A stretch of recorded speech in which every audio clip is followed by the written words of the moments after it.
कब आएगी 8वें वेतन आयोग की अंतरिम रिपोर्ट और कितनी बढ़ेगी सैलरी? तो क्या है नया अपडेट, चलिए बताते हैं। नमस्कार, न्यूज़ 18 का डिजिटल प्लेटफॉर्म आप देख रहे हैं और मैं हूं रितु सिंह। सरकार का 3 सदस्यीय पैनल अपनी अंतरिम रिपोर्ट दिसंबर 2026 तक सौंप सकता है। इससे करीब 1.2 करोड़ लोगों की सैलरी में 20 से 35% तक की बढ़ोतरी का रास्ता साफ होगा। कर्मचारी संगठन न्यूनतम फिटमेंट फैक्टर को 2.57 से ज्यादा रखने की लगातार मांग कर रहे हैं। देश के लगभग 50.14 लाख सरकारी कर्मचारी और 69 लाख पेंशनर नई वेतन वृद्धि का बेसब्री से इंतजार कर रहे हैं। जानकारी के मुताबिक वेतन आयोग अपनी अंतरिम रिपोर्ट दिसंबर 2026 तक सरकार को सौंप सकता है, जिससे सैलरी बढ़ने का रास्ता पूरी तरह से साफ होगा।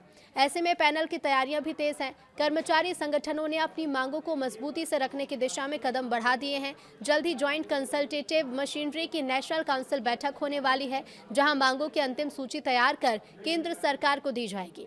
तो वहीं न्यायमूर्ति रंजना प्रकाश देसाई की अध्यक्षता वाला 3 सदस्यीय पैनल भी अपनी अंतरिम रिपोर्ट तैयार करने के काम में पूरी रफ्तार से जुटा है। ऐसे में इस रिपोर्ट का काम कब तक पूरा होगा? तो सरकार ने 28 अक्टूबर 2025 को आयोग के लिए टर्म्स ऑफ रेफरेंस अधिसूचित किए थे। रिपोर्ट सौंपने के लिए 18 महीने का समय डिसाइड किया गया है। केंद्रीय मंत्री अश्विनी वैष्णव भी पहले ही संकेत दे चुके हैं कि आयोग की अंतरिम रिपोर्ट समय से पहले आ सकती है। इसके आने से कर्मचारियों के वेतन बढ़ोतरी का पूरा रोडमैप स्पष्ट होने लगा है। ऐसे में फिटमेंट फैक्टर सैलरी तय करेगा। तो सैलरी में बढ़ोतरी कितनी होगी, ये पूरी तरह से फिटमेंट फैक्टर पर ही निर्भर करता है। 7वें वेतन आयोग में इसे 2.57 रखा गया था, जिससे वेतन में 14 से 16% की वृद्धि हुई थी। अब जानकारों का यह अनुमान है कि 8वें आयोग में ये गुणक 1.83 से 3.0 के बीच रह सकता है, जिससे मूल वेतन में बड़ा बदलाव देखने को मिलेगा। लेकिन आखिर इसका फायदा किसे मिलेगा?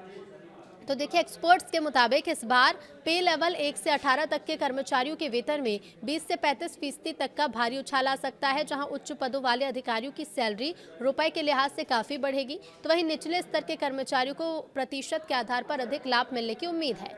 ये फैक्टर एक पारदर्शी अंतराल तय करेगा। वेतन वृद्धि को लेकर नेशनल काउंसिल जेसीएम के सचिव शिव गोपाल मिश्रा का रुख बिल्कुल स्पष्ट है। उनका मानना है कि फिटमेंट फैक्टर किसी भी हाल में 2.57 से कम नहीं होना चाहिए। चूंकि ये 7वें आयोग का बेंचमार्क था, इसलिए इससे नीचे का कोई भी आंकड़ा कर्मचारियों के लिए नुकसानदायक साबित होगा।